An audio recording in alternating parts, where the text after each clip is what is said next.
చంద్రబాబును సీఎం చేయడమే లక్ష్యంగా చిత్తూరులో టీడీపీ టికెట్ ఆశావాహులందరూ కలిసికట్టుగా ముందుకు సాగుతున్నారు. ఎవరికి టికెట్ వచ్చినా అందరూ కలిసికట్టుగా పనిచేస్తామని అంటున్నారు.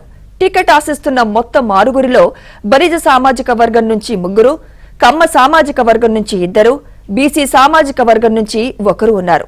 రా కదలిరా అనే నినాదంతో నగరంలో అన్ని డివిజన్లలో కలిసికట్టుగా కార్యక్రమాలు నిర్వహిస్తున్నామని మాజీ ఎమ్మెల్సీ దొరబాబు తెలిపారు. దీనికి సంబంధించి మరింత సమాచారం మా ప్రతినిధి మనోహర్ రెడ్డి అందిస్తారు.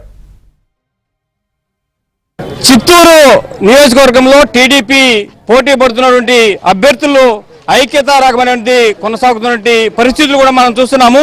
కటారి హేమలత కావచ్చు, అదేవిధంగా కాజూరు బాలాజీ కావచ్చు, చంద్రప్రకాష్ కావచ్చు, గురుజాల జగన్మోహన్ కావచ్చు, సిఆర్ రాజన్ కావచ్చు, అదేవిధంగా డిఎస్ శ్రీనివాస్ కావచ్చు, వీళ్ళంతా కూడా 6 మంది అభ్యర్థులు చిత్తూరు నియోజకవర్గానికి టీడీపీ నుంచి పోటీ పడుతున్నటువంటి ఆశావాహుల్లో ఉన్నారు. వీరందరూ కూడా ఐక్యత రాగాన్ని కొనసాగిస్తున్నారు. ఎవరికి టికెట్ వచ్చినా కూడా తామందరూ కూడా కలిసికట్టుగా పనిచేస్తామనే ఒక నినాదంతో ఈవేళ ముందుకు వెళ్తున్నటువంటి పరిస్థితులు కూడా మనం చూస్తున్నాం.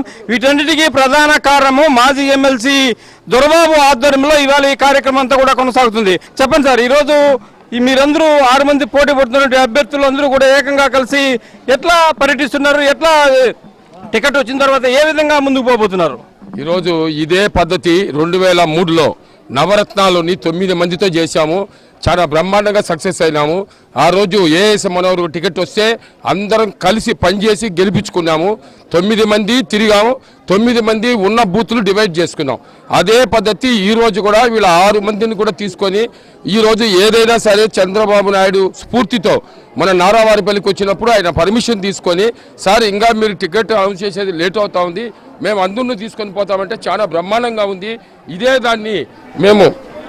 దాన్ని మేము రాష్ట్రంలో కూడా ఇంకా ఎక్కడైనా మరి పెండింగ్ ఉంటే వాళ్ళని కూడా ఇదే స్ఫూర్తితో చేస్తామన్నారు. పోటీ పడుతున్నటువంటి అభ్యర్థి ఆశావాళ్ళు చంద్రప్రకాష్ గారు, చెప్పండి, మీరు ఈ 6 మంది అభ్యర్థులు కలిసి ఒకరికే టికెట్ వస్తుంది, మరి టికెట్ వచ్చిన తర్వాత మళ్ళీ ఎట్లా ఐక్యతంగా కొనసాగి ఇక్కడ ఉంటే 6 మంది అభ్యర్థులు కూడా ఎవరికి టికెట్ ఇచ్చా కూడా కలిసికట్టుగా పనిచేసి తెలుగుదేశం పార్టీ జనసేన పార్టీ సంయుక్త అభ్యర్థిని తప్పనిసరిగా గెలిపించాలని కృత నిశ్చయంతో అందరూ పనిచేస్తున్నాము. తెలుగుదేశం పార్టీ జనసేన ఉమ్మడి పార్టీ అభ్యర్థులు ఎవరైనా సరే మేము గెలిపించేదానికి తప్పనిసరిగా ఇదే విధంగా కృషి చేస్తామనేది కూడా ఈ సందర్భంగా తెలియజేస్తున్నాం.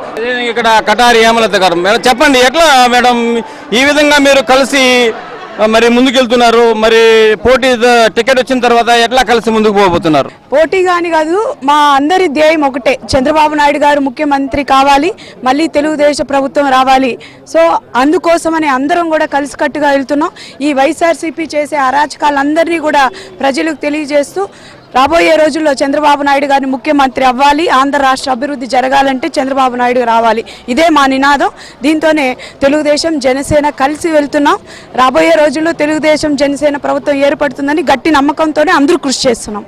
అదే ఇక్కడ కాజూరు బాలాజీ, చెప్పండి, ఈరోజు ఎట్లా 6 మంది పోటీలు ఉన్నారు, 6 మంది మరి టికెట్ వచ్చేది ఒకరికే, ఈ విధంగా కలిసికట్టుగా టికెట్ వచ్చిన తర్వాత మీరు ముందుకెళ్తారా లేదా ఇదే లాస్టా? ఈ రోజు 6 మంది ఆస్పిరెంట్స్ ఉన్నాము. 6 మందిలో ఒకరికి వచ్చినా కూడా మేము ఇదే విధంగానే ఎలక్షన్ ముందు రోజు వరకు కూడా మేము ఇక్కడ ఈ అభ్యర్థిని గెలిపించుకొని చంద్రబాబు నాయుడిని సీఎం చేసే విధానంతో మేము ముందుకు పోతున్నామే తప్ప 6 మందిలో ఏ విధానం లేకుండా ఒక్కరికి వచ్చినా కూడా మేము ఇదే విధంతో మేము ముందుకుంటాము. మరో క్యాండిడేట్ గురుజాల జగన్మోహన్ గారు ఉన్నారు. చెప్పండి సార్, ఈరోజు మీరంతా కూడా 6 మంది పోటీ పడుతున్నటువంటి పరిస్థితి, మరి టికెట్ వచ్చిన తర్వాత ఏం పరిస్థితి?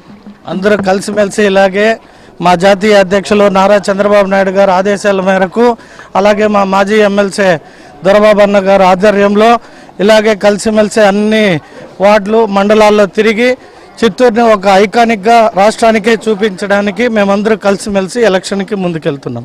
ముఖ్యంగా చంద్రబాబు నాయుడిని ముఖ్యమంత్రి చేసుకోవాలని ఒక ప్రధానమైన లక్ష్యంతో ఉద్దేశంతోనే ఈవేళ ఈ ఐక్యత రాగంగా వీరందరూ కూడా కొనసాగుతున్న పరిస్థితి అయితే కనిపిస్తుంది. వీడియో జర్నలిస్ట్ మహేష్తో కలిసి మనోహర్ రెడ్డి, ఏబిఎన్ ఆంధ్రజ్యోతి.